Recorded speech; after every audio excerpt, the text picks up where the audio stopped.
महाराज आपको हम क्या कहें, बड़े से बड़ा नुकसान सहकर भी अपनी साधुता का नुकसान नहीं करना चाहिए। साधुता के नुकसान से बड़ा कोई नुकसान नहीं है। जिस संसार की वस्तु को हम नुकसान समझते हैं वो तो नष्ट होने वाली, उसका क्या नुकसान होना। ना उसके लाभ की कोई महिमा है, ना उसकी हानि की कोई महिमा है, पर हम अपने स्वरूप से च्युत हो गए, हमारी साधुता चली गई, ये सबसे बड़ी हानि हुई,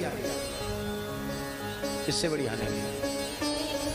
तो गोस्वामी जी कहते कि ही दीनता सुनामो, दूसरों के दुख को सुन करके द्रवित होने वाला आपके अतिरिक्त और कौन है जिसके सामने मैं अपनी दीनता रोऊं, दीनता सुनाऊं। आप दीन बंधु हैं तो रोऊंगा तो आपके सामने रोऊंगा, क्योंकि प्रभु अकृपालु। संसार में प्रभु हैं, समर्थ लोग हैं, पर वे अकृपालु। सामर्थ्यवान तो हैं पर उन कृपा नहीं करते हैं। कृपा करते भी हैं तो बहुत सीमित कृपा करते हैं, असीमित कृपा। वो खुद ही बेचारे, एक फकीर था, उस फकीर को बादशाह ने बुलाया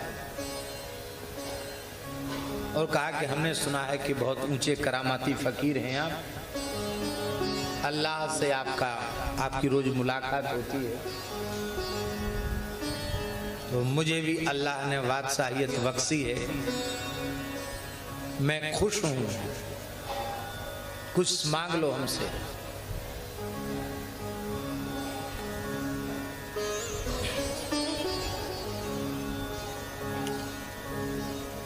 तो उस फकीर ने बाबा, उस फकीर ने बड़े दरबार में कहा, भिखारी से क्या मांगे? क्या कहा उसने? भिखारी से क्या मांगू? इतना सुनते ही बादशाह का तो त्योरी चढ़ गई, उसकी लाल पीली आंख हो गई। भरे दरबार में सिकंदर जैसे बादशाह को भिखारी कहने की हिम्मत भला कौन कर सकता था?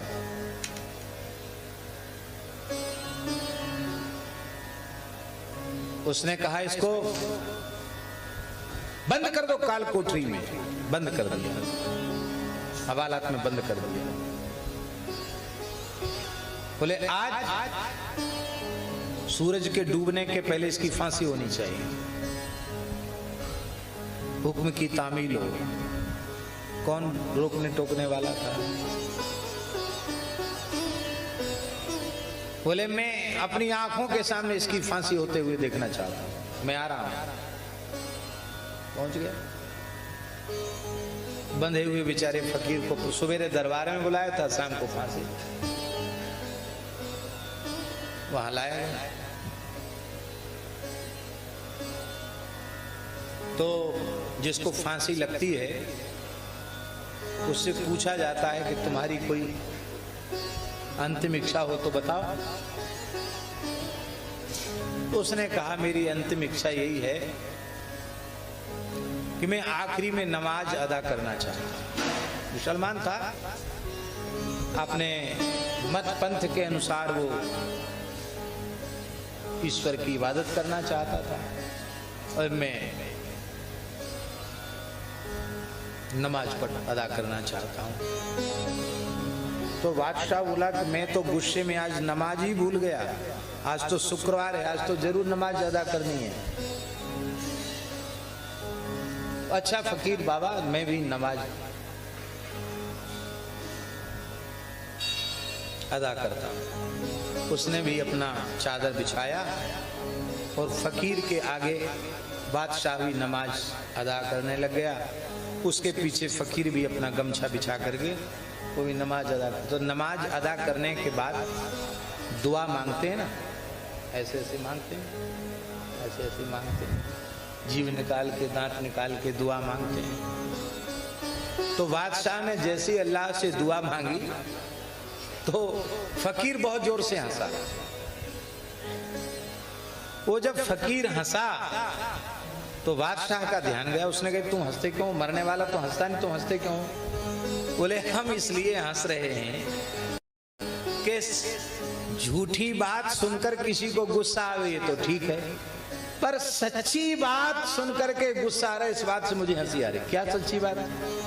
बोले अभी तुम क्या कर रहे हो, ऐसे मांग रहे हो कि नहीं मांग रहे? मांगना किसका काम है? भिखारी का काम है।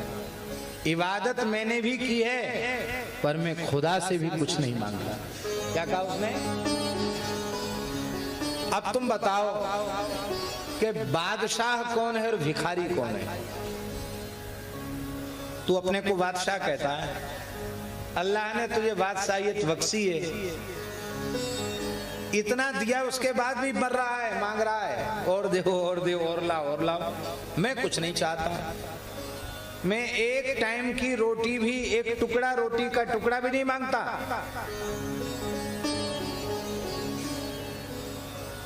मैं अल्लाह से कहता हूं बस तुम जहां भी रहो वहां मौज में रहो। मैं उनको भी देता हूं, लेता उनसे भी कुछ नहीं।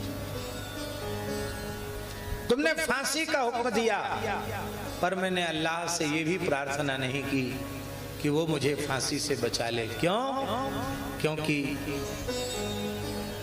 मैं जिसकी इबादत करता हूं मुझे पता है उससे अधिक करुणा, उससे अधिक क्षमा, उससे अधिक दया और इस ब्रह्मांड में, इस जहान में और किसी के भीतर नहीं।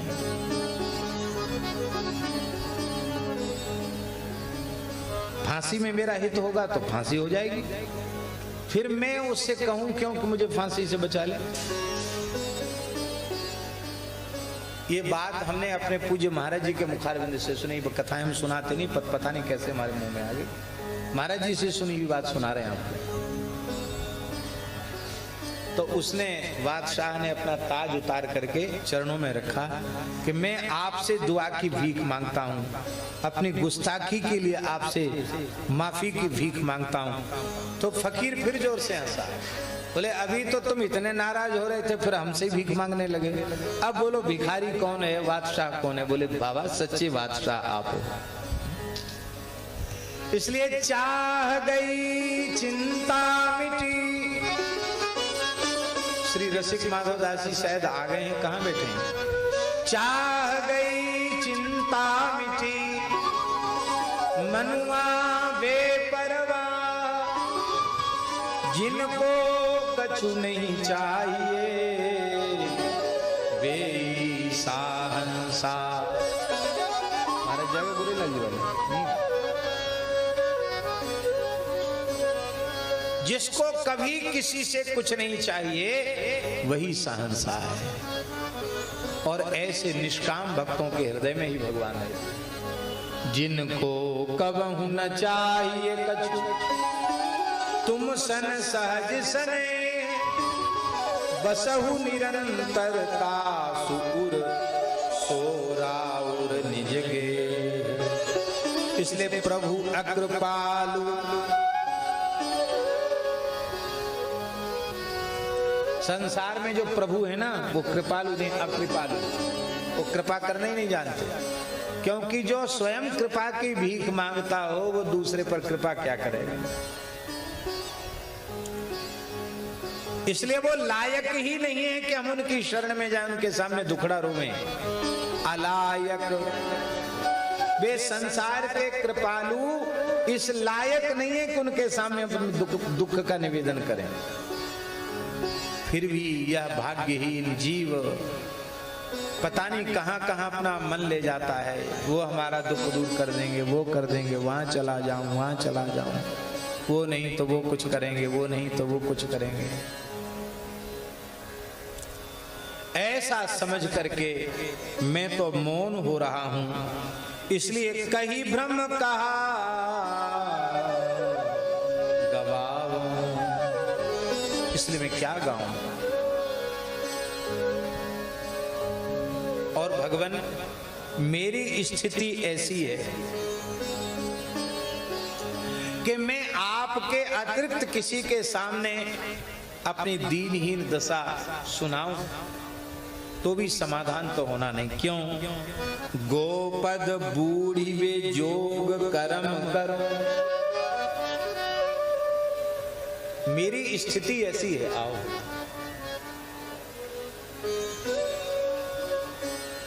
यहां आ जाइए, यहां सामने।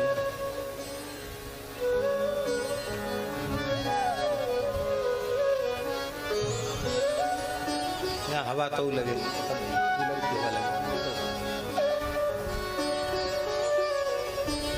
गोस्वामी जी कह रहे हैं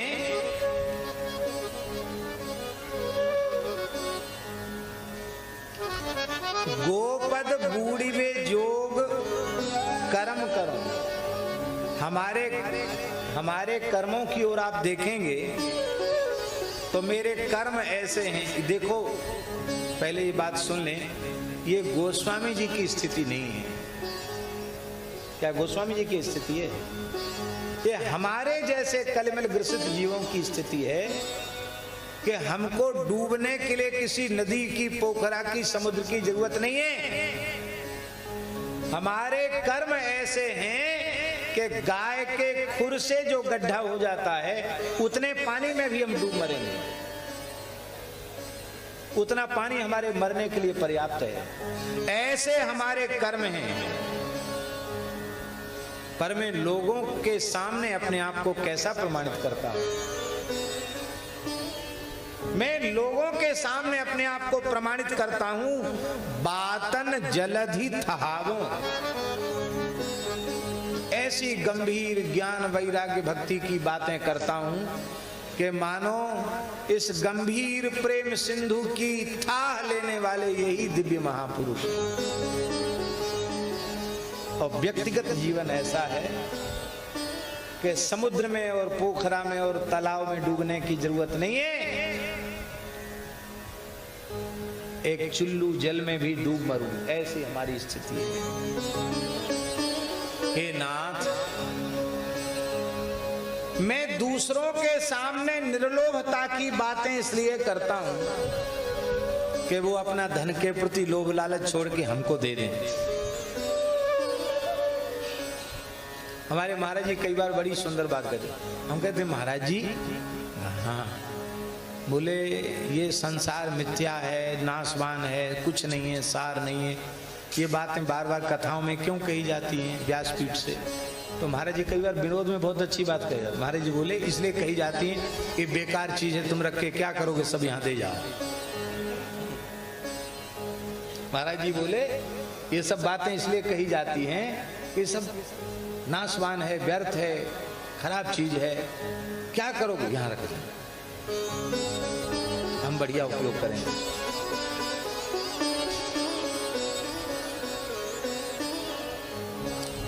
बातन जलधि थहावो, ऐसी बढ़िया बातें करता हूं कि मानो थाह ले रहा हूं समुद्र की। अति लालची, लालची नहीं, अति लालची। बढ़िया चीज देखो, लालच आ जाए, ये चीज हमें मिलनी चाहिए। काम किंकर मन, जनता में तो हमने प्रसिद्धि, बोलो वृंदावन बिहारी लाल की, श्री गोरीलाल कुंज बिहारी जी महाराज की जय।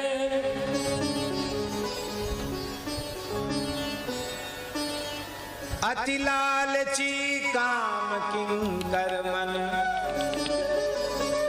हमारा मन लालची नहीं, अति लालची।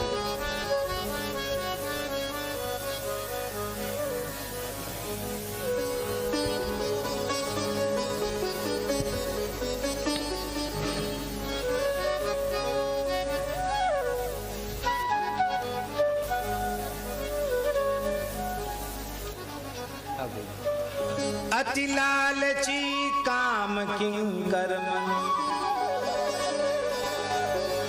खाने पीने भोगने की वस्तुओं को देखकर तो लालच होता है मन में, ये चीज हमको मिल जाए।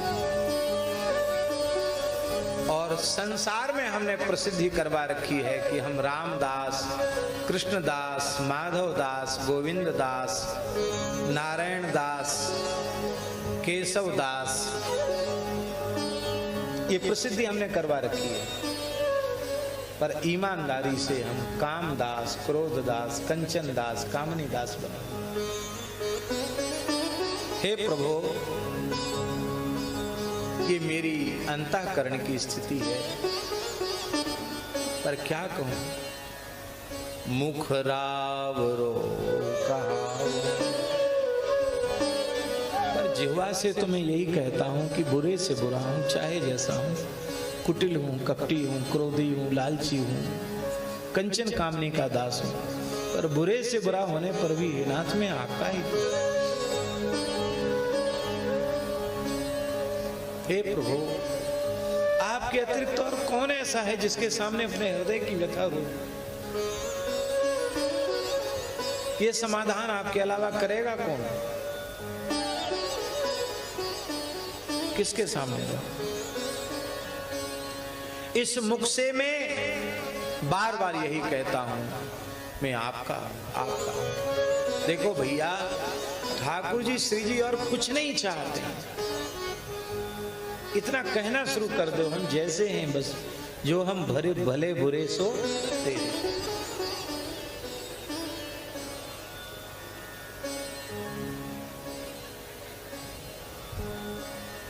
भगवान बोले तो रो क्यों रहे हो? तब तो बुरे हो तो भले हो तो हमारे हो, हमने स्वीकार कर लिया, क्योंकि हमने तो कहा ना तवास्मीति च याचते, तो हमने तो स्वीकार कर लिया, फिर तुम रो क्यों रहे हो? बोले क्या करें महाराज, मन में कुछ रो गा करके कुछ बोल देते हैं, तो कहने से भी कुछ दुख कम हो जाता है, नहीं होता है?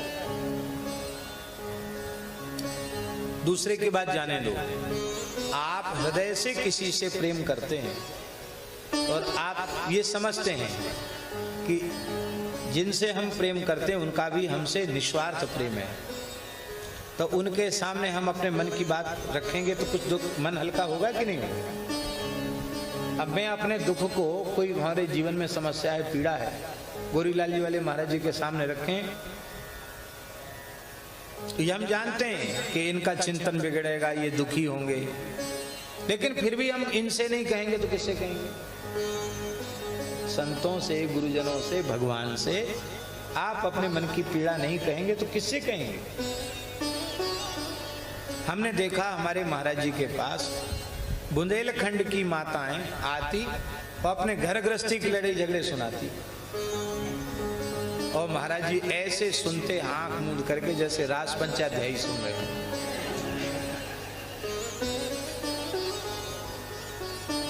मेरे सामने की बात सुना रहा हूं मिश्रा जी, तो हमने महाराज जी से कहा कि महाराज जी ये सब आप मना भी नहीं करते हैं, घंटों बैठ के सुना रही है, बहू ने ऐसा कर दिया, वो ऐसा हो गया, वो गया, हमारे हिस्सा में कछु नहीं दो महाराज, हमारे साथ बहुत बुरो भाव ले।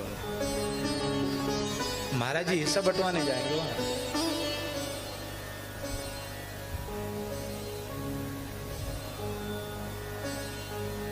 एक मैया बोली, ऐसी जमीन मिली लूअर नहीं पजत, माने वहां कुछ भी पैदा नहीं होता, लूअर नहीं पजत। महाराज जी खूब प्रेम से सुनते, कोई बात नहीं, सब ठीक होगा, मंगल होगा। महाराज कछु बता दो, हमारा दुख, बोले विभीषण शरणागति किया करो, उसी से सब ठीक। हमने महाराज जी से कहा महाराज जी आप इनकी क्यों सुनते? महाराज जी बोले ये बेचारे दुखी प्राणी हैं, अपने मन का दुख कहने से भी हल्का हो, कोई बात, इससे इनका मन हल्का हो गया, बस इस यही हमारी उपलब्धि है, इनका मन हल्का हो। बोले तुमको परेशानी हो रही है, निज दुख सुख सब गुरु ही सुनायो, अपने गुरुजनों से सुख भी सुनाओ और दुख भी सुनाओ। तो गोस्वामी जी कह रहे हैं मैं हरि गुरु संतों के आगे न रोऊं तो किसके आगे रोऊं?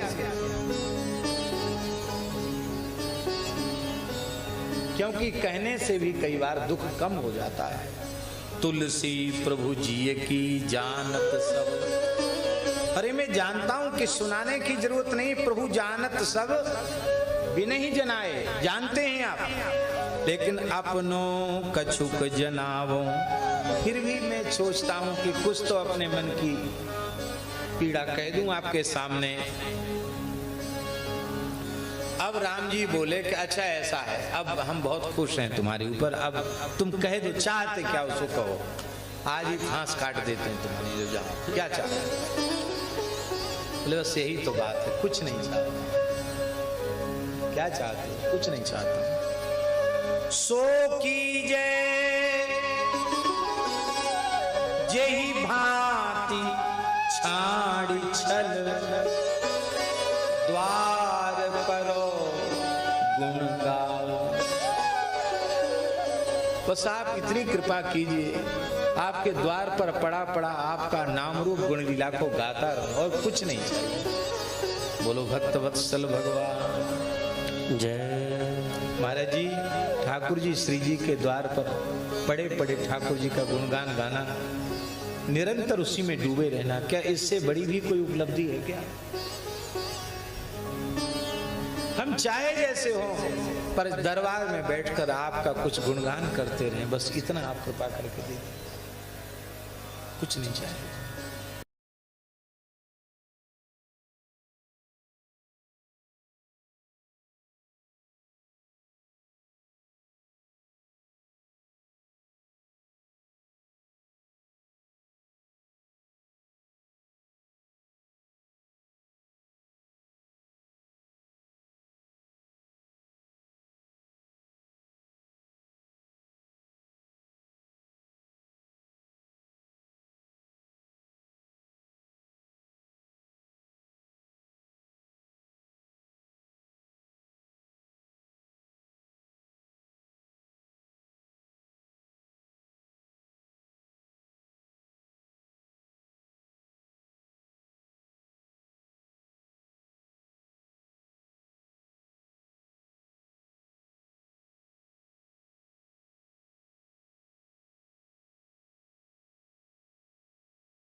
हे मन, तुम अनुराग पूर्वक श्री राम जी के पवित्र नाम का जप करो। कहने का आशय यह है, तज्जपस तदर्थ भावनम, महर्षि पतंजलि का सूत्र है। अर्थात जब हम जप करने बैठें उस समय हमारा मन मंत्र, मंत्रार्थ, मंत्र के प्रतिपाद्य देवता, मंत्र का छंद, मंत्र के ऋषि, इनके अतिरिक्त हमारा मन अन्यत्र कहीं न जाए। मंत्र का जो प्रतिपाद्य देव है उसके स्वरूप में हमारा मन रमण करने लग जाए। ये कब होगा? जब अनुराग पूर्वक हम नाम जप करेंगे। ये महाराज जी जो भाएं कुभाएं अन खालसहूं नाम जपत मंगल दिस्तसहूं, इसका आशय यह कभी नहीं निकालना चाहिए कि भाव से कुभाव से अन्न खा के आलस से कैसे, ऐसा नहीं। इसका अर्थ है कि तुम अनुराग पूर्वक जपने की पात्रता तुम्हारी नहीं है तो कोई बात नहीं, भाव से जपो, कुभाव से जपो, अन्न खा के जपो, आलस में जपो। जपते जपते जपते जपते तुम्हारी चित्त की शुद्धि होगी और तुम्हारे हृदय में नाम प्रेम प्रकट होगा। नाम का स्वाद मिलते ही अनुराग जगेगा और फिर तुम प्रेम पूर्वक नाम जप करोगे तो नाम के स्वाद का अनुभव तुम्हें होगा। अनुराग पूर्वक नाम जप क्या है? इस संबंध में हमें श्रीमद् चैतन्य महाप्रभु का स्मरण होता है।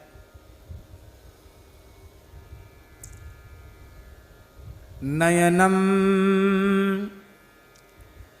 गलदश्रुधारया वदनम गदगद रुद्धया गिरा पुलकैर्निचितं बपुः कदा तव नाम ग्रहणे भविष्यति। ये है अनुराग पूर्वक नाम का जप। तब नामक ग्रहणे कदा भविष्यति। हे भगवान, आपके नामोच्चारण करने के क्षण में हमारी ऐसी अवस्था कब हो जाएगी? कैसी अवस्था? बोले नयनम गलदश्रुधारया, आपका नाम लेते ही हमारे नेत्रों से अविरल प्रेमाश्रु प्रवाह चल पड़ेगा, हमारा हृदय भराएगा, हमारा कंठ भराएगा, कंठ गदगद हो जाएगा, हृदय प्रेम से द्रवित हो जाएगा, भराएगा। पुलकैर निचितम बपुः, हमारे सारे शरीर में प्रेम के प्रेमाधिक्य के कारण रोमांच होने लग जाएगा। ऐसा यदि नाम स्मरण काल में होने लग जाए तो समझ लेना चाहिए कि अनुराग पूर्वक नाम का स्मरण बन रहा है।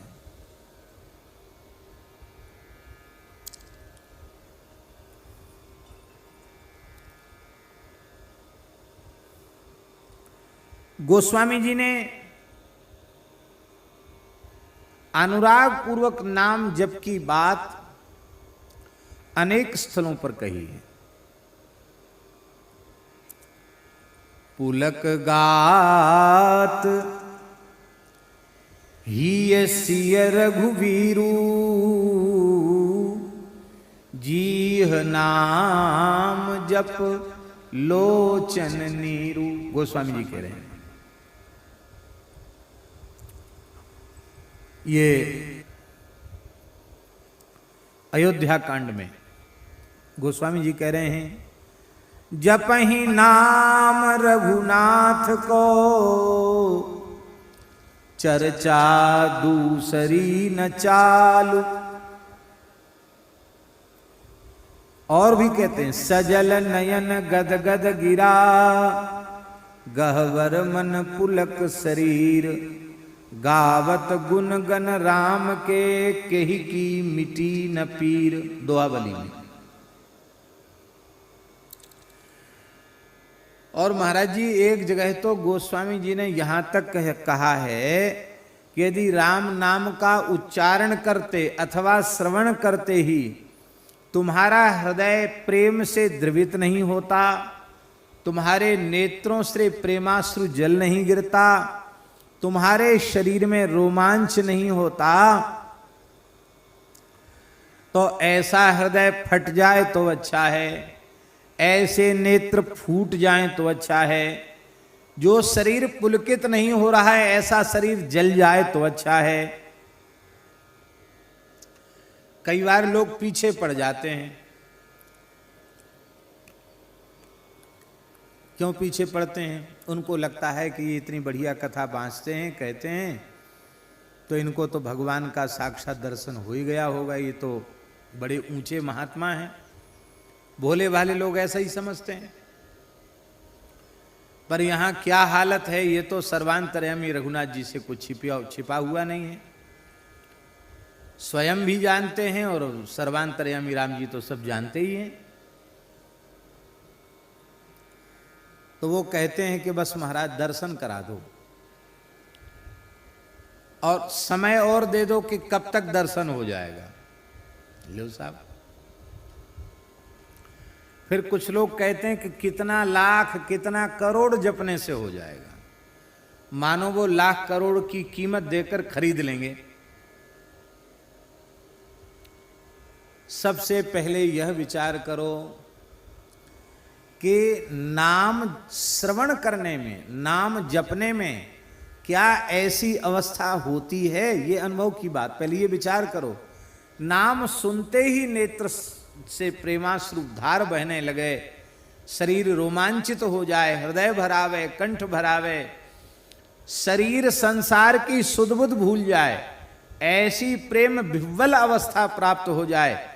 यदि ऐसा होने लग गया हो तो समझ लेना चाहिए कि अब भजन शुरू हुआ है, अब भजन का आरंभ हुआ है। शुभ लक्षण है।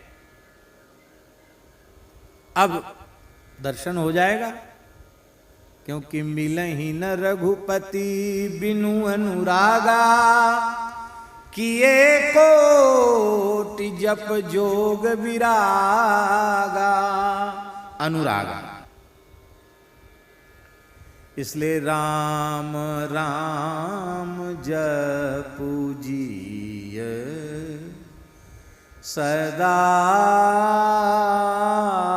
सानु राग रे, सदा सानु राग रे। अनुराग पूर्वक जपो। इसलिए पहले यह प्रार्थना करो कि हे नाथ, हे मेरे नाथ, आप अपने परम पावन दिव्याति दिव्य प्रेम को प्रदान कर हमें कृतार्थ करो। पहले ये तो कहो।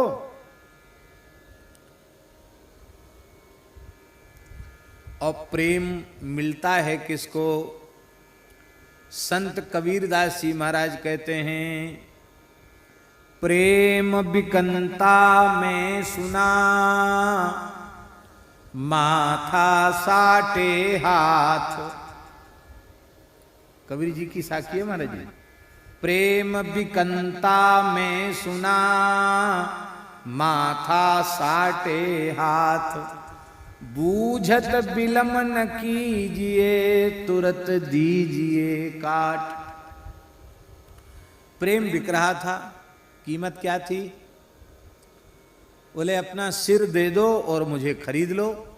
कहते ऐसी बात कहीं तुम्हारे कान में सौभाग्य से पड़ जाए तो देर मत करना। कोई प्रेमी तुरंत अपना शीश देकर प्रेम ले लेगा, तुम ताकते रह जाओगे, वंचित रह जाओगे। इसलिए बूझत विलंब न कीजिए, विलंब नहीं करना, तुरंत दीजिए काट, अपना सिर तुरंत काट देना। सिर काटने का तात्पर्य है सर्वथा अहम शून्य हुए बिना प्रेम का प्रकाश ही नहीं होगा। अपने अहम को अपने प्रेमास्पद के चरणों में न्योछावर कर देना। अब यहां एक और शब्द गोस्वामी जी ने कहा, सदा सानुराग रे। सदा, कई बार ऐसा होता है महाराज जी कि कोई ऐसा एक पवित्र दिव्य वातावरण निर्मित हो जाता है संतों की सन्निधि में कि वहां आंख से आंसू भी बहने लग जाएंगे, शरीर में रोमांच भी हो जाएगा, हृदय भी द्रवित हो जाएगा। और जैसी सत्संग मंडप से उठे कि थोड़ी देर बाद वो सब का सब गायब हो जाएगा। हमने स्वयं देखा है, परम श्रद्धेय स्वामी श्री राम सुखदास जी महाराज के यहाँ सत्संग में जो कीर्तन होता था, कीर्तन में कितने प्रेमी एकदम विह्वल हो जाते थे और स्वामी जी कितने प्रेम से कीर्तन कराते थे। कई बार तो कीर्तन ही कीर्तन होता रह जाता था, चर्चा बहुत थोड़ी, कीर्तन ज्यादा।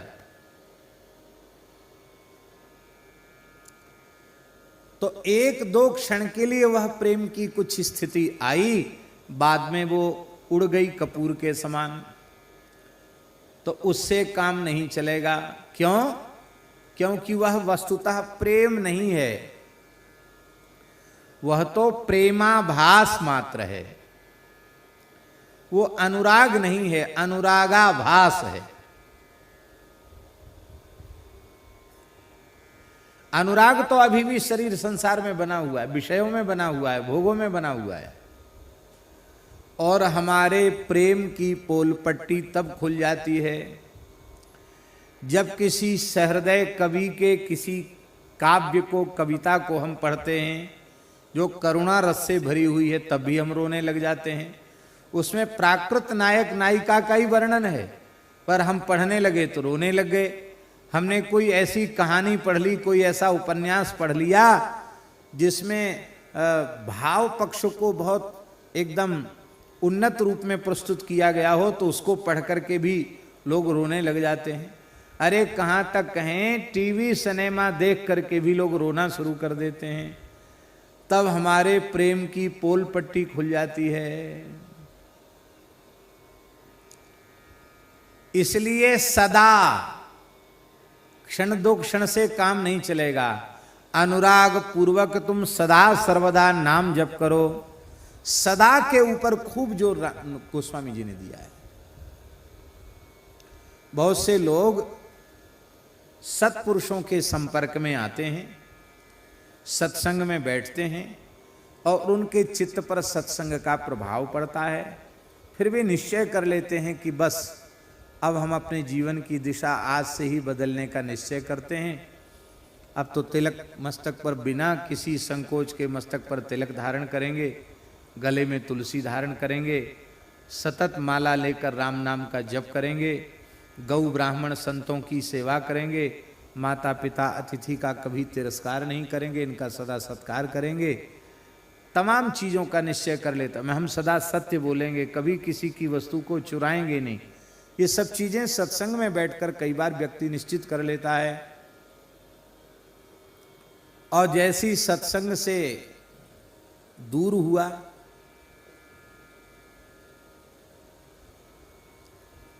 अब यहां इतना ऊंचा अचला पहन रहे हो और ऐसे खाली बनियान में, खाली एक चद्दर ओढ़ के रह रहे हो, घर जाओगे तो ऐसे तो नहीं रहोगे। फिर कहना पड़ेगा जैसा देश वैसा भेष, ये कहना पड़ेगा कि नहीं? जैसा देश वैसा भेष हो जाएगा। फिर इसी को साधुओं में कहते हैं, नई भक्ति 9 दिन, खेचा तानी 10 दिन। और ऐसे ऐसे संसार में लोग मिलेंगे, वो देखते ही कहना, अरे क्या हो गया तुम्हें, इतने अच्छे भले आदमी, पागल हो गए हो क्या? इतना लंबा चौड़ा तिलक लगा लिया, ये दाढ़ी रखा लिया, ये क्या हो गया तुमको? रे कुछ पढ़े लिखे हो कि ऐसे निरक्षर भट्टाचार्य हो? बहुत से लोग कहेंगे सन्यास ले लिया है क्या? और जो द्वेष रखने वाले हैं वे तो पता नहीं क्या क्या नहीं कहेंगे। मुख में राम, बगल में छुरी, बगुला भगत, और जाने क्या क्या नहीं कहेंगे। कहेंगे भगत तो भगत नहीं, तुम ठगत हो। कोई कहेगा तुम साधु नहीं स्वादु हो, ऐसा भी लोग कहेंगे। फिर धीरे धीरे हमारे मन में आएगा कि अरे इतने लोग झूठ थोड़े ही बोल रहे हैं। ये माला फेरना, तिलक लगाना, भजन करना साधु संतों का काम है। अपने तो संसार में हैं, ग्रस्त हैं, रोटी कपड़ा मकान यही हमारे जीवन की आवश्यकताएं हैं। इन्हीं के लिए अपने जीवन को समर्पित कर दो। लड़के बच्चे स्त्री पुत्र के लिए सारा जीवन दांव पर लगा दो, बस इतना ही सब कुछ है। इससे आगे पीछे क्या है? कुछ नहीं। वे धर्माचरण भी करेंगे, भगवान की भक्ति भी करेंगे, तो अपनी वासना की पूर्ति के लिए ही करेंगे। हमारे लड़के बच्चे मजे में रहें, हमारा सब ठीक ठाक रहे, व्यापार धंधा अच्छा हो, नौकरी चाकरी ठीक हो, लड़के बच्चे अच्छे, बस इसीलिए करेंगे। भगवत प्रेम की प्राप्ति के लिए नहीं करेंगे।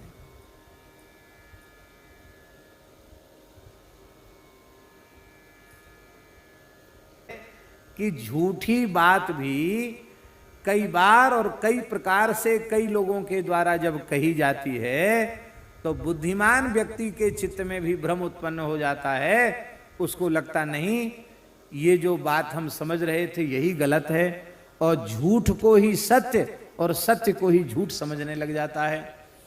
इसीलिए यह बात कही गई, तजो मन हरि विमुखन को संग, जिनके संग कुमति मति उपजय, परत भजन में भंग, तजो मन हरि विमुखन को संग। इसलिए बार बार ये बात कही गई कि संगम त्यजेत मिथुन व्रतिनाम मुमुक्षु। संसार चक्र से छूटने की इच्छा जिस व्यक्ति को होवे वो मिथुन धर्मी जीवों का संपर्क त्याग दे। प्रवृत्ति धर्म का पालन करने वाले, स्त्री पुरुष भाव से, दाम्पत्य भाव से रहने वाले, पुरुष स्त्री ही नहीं पशु पक्षी भी जो दाम्पत्य भाव से रहने वाले हैं, उनका संग मोक्ष के मार्ग के पथिक को नहीं करना चाहिए।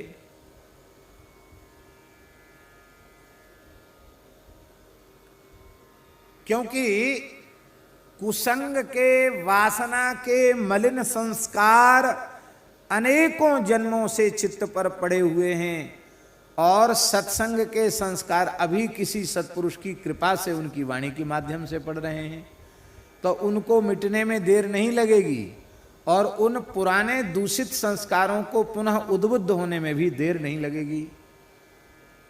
इसलिए दीर्घ काल तक महापुरुषों का संग करने की बात कही गई है।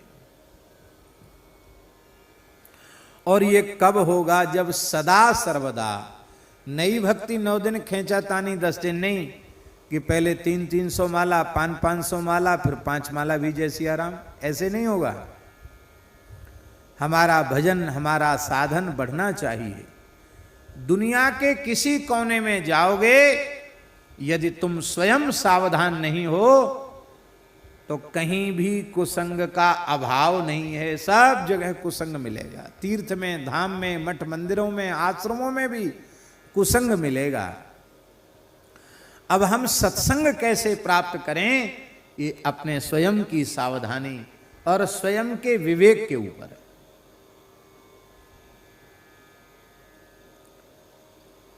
स्वामी जी, सत्संग की वृत्ति होगी तो लंका में रहकर भी हनुमान जी का सत्संग मिल जाएगा, और सत्संग की वृत्ति नहीं होगी तो अयोध्या में रहकर, राजमहल में रहकर भी कुबरी का कुसंग मिल जाएगा। बोलो भक्तवत्सल भगवान की। प्रत्यक्ष प्रमाण है कि नहीं? वहां भी कुबरी का कुसंग मिल गया, और कुबरी के कुसंग ने कितना बड़ा विप्लव सबके सामने उपस्थित कर दिया। तो ये कैसे होगा? सदा राम नाम का जप करोगे तभी अनुराग प्रकट होगा, कभी कभार से नहीं होगा। कभी कभार भाव जग गया उससे भी नहीं होगा। इसलिए विनय पत्रिका में बारंबार ये बात कही गई है। माने क्षण में चढ़ जाए भाव और क्षण में उतर जाए उसको भाव नहीं कहते हैं। जो चढ़ने के बाद उतरे नहीं उसी को भाव कहते हैं। संत श्री मलुकदास जी महाराज कह रहे हैं, प्रेम पियाला पीवते बिछुरे सब साथी, 8 प्रहर झूमत रहूं ज्यों मदमाता थी। 8 प्रहर झूमत रहूं ज्यों मदमाता थी। और भैया ये प्रेम का प्याला किसी दुकान पर नहीं मिलता, किसी हाट बाजार में नहीं मिलता। ये प्रेम का प्याला, ये प्रेम का प्याला क्या है? ये कथा कीर्तन ही प्रेम का प्याला है, जिसे पिलाने वाले संत सद्गुरु हैं। और यह जब जीव प्रेम से पी लेता है तो फिर सब कुछ भूल जाता है। इसलिए सदा सानुराग रे, आप सुन चुके हैं, सदा राम जप मूढ़ मन बार बारम। सदा शब्द, कई जगह सदा शब्द का प्रयोग किया है। कहते भाई ये सदा अनुराग पूर्वक नाम जप करो, इस पर आप इतना जोर क्यों दे रहे हो? और भी तो तमाम साधन है जीवों के कल्याण के, उन पर जोर क्यों नहीं देते हो? तप के ऊपर जोर दो, तप आधार सब सृष्टि भवानी। वैराग्य के ऊपर जोर दो, त्यागात् शांतिरनंतरम। त्याग कितनी ऊंची चीज है, त्याग से भगवत प्राप्ति। गीता प्रेस में सेठ जी का लेख लिखा हुआ है, त्याग से भगवत प्राप्ति। बड़ी महिमा है त्याग की। परम श्रद्धेय स्वामी श्री राम सुखदास जी महाराज की वाणी से तो पद पद पर त्याग झलकता था, छलकता था त्याग। क्यों? उनका जीवन स्वयं का ऐसा ही था। इस शताब्दी में पूर्ण त्यागनिष्ठ जीवन की जो एक अद्भुत प्रस्तुति अपने व्यवहार के माध्यम से पूज्य स्वामी जी ने की, ऐसा उदाहरण जल्दी दिखाई सुनाई नहीं पड़ेगा। तो तमाम साधन है, वैराग्य है, योग है, ज्ञान है, तप है। यज्ञानाम जप यज्ञोस्मि, जप है। तो इनकी बात क्यों नहीं कहते हो? तो गोस्वामी जी ने उसके लिए भी कहा, कलीना विराग जोग, कलीना विराग जोग, जप तप त्याग रे।